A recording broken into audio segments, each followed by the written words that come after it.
K-9, a character that I have disliked for as long as I can remember. He's just a stupid tin dog, isn't he? What?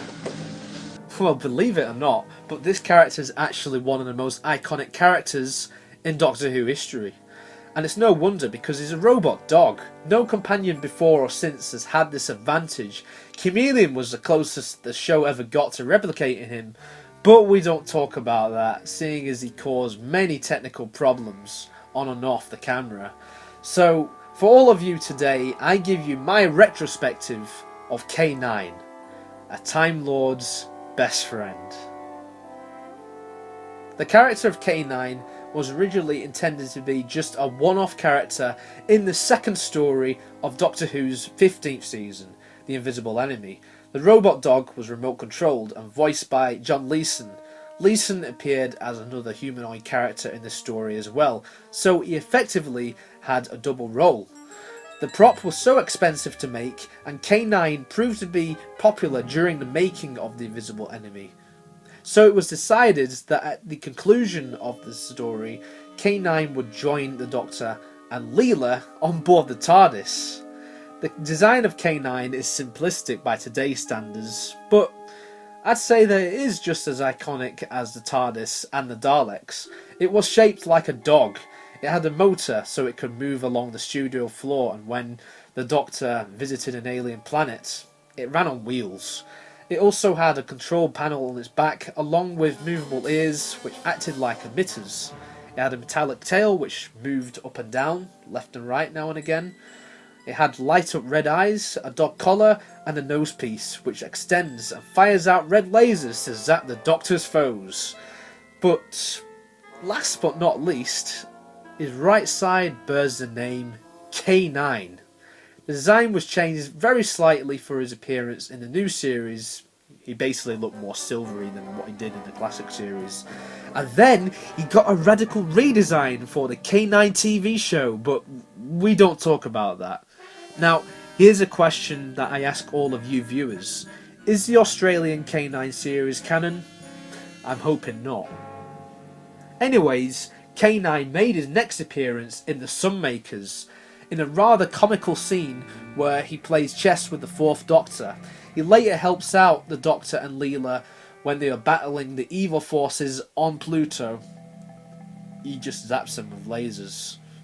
He does the same thing again in Underworld and in The Invasion of Time.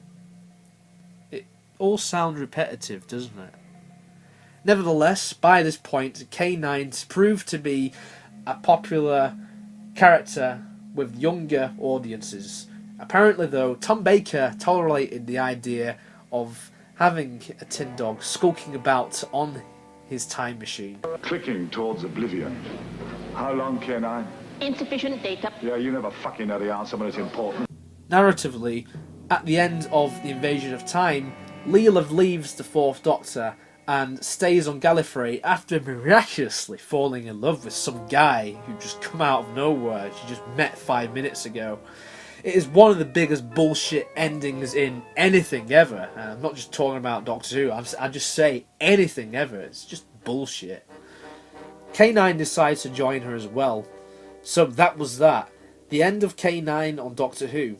However, moments later, when the Doctor left Gallifrey, he uncovered a cardboard box from somewhere in the TARDIS, and on the box it read K-9 Mark II. So many children rejoiced all across the country. K-9 lives on, but this is another one. This version of K-9 is the one that appeared most in Doctor Who canon, as far as I am aware anyway. He has appeared in countless audios from Big Finish, including the upcoming 8th series of Fourth Doctor Adventures, which is set sometime between Season 15 and Season 16. In the show itself, K-9 appeared in the majority of the 16th season and on and off through Season 17 and 18. The look of K-9 Mark II looked more or less exactly the same as his predecessor, with some minor tweaks being made behind the scenes. For the most part, he sounded the same as well, all the way through Season 16. K-9 Mark II was once again voiced by John Leeson. However, in the season 17, his voice had changed. John Leeson had departed from the role for season 17, and now K-9 Mark II was voiced by David Brearley. The explanation was written into this show that the character was suffering from laryngitis. Okay, I don't know how that is even possible, seeing it is a robot dog, but okay, we'll go with it. However, by season 18, John Leeson was back to voice K-9, but it proved that this wasn't to be for long. Doctor Who had a new producer, John Nathan Turner, and he wasn't a fan of the character. One of the first things that happened during his time as producer was the axing of K-9. Quite literally as well, because in State of Decay, he gets beheaded. So in Warrior's Gate, Romana and K-9 Mark II were left behind in E-Space, and that was the end of K-9 Mark II in Doctor Who. Later on, Mark II appeared in the Gallifrey audios, though, when Romana returned to Gallifrey to become president of the Time Lords. In late 1981, it turned out, though, that it really wasn't the end of K-9 that we thought, anyway, because K-9 Mark III was delivered to Sarah Jane Smith in the pilot of the new spin-off show to Doctor Who entitled K-9 and Company. The show was an utter disaster, and it never got further than the first episode. However, this is canonical to Doctor Who, as K-9 Mark III appeared in The Five Doctors, and an old rusted version of this same K-9 appeared over 20 years later in School Reunion. After all of these years, the character was still voiced by John Leeson. In School Reunion, K-9 Mark III sacrifices himself to destroy the Krillitanes. At the end of the same story, K-9 Mark IV made his debut. To date, K-9 Mark IV is the latest model of K-9.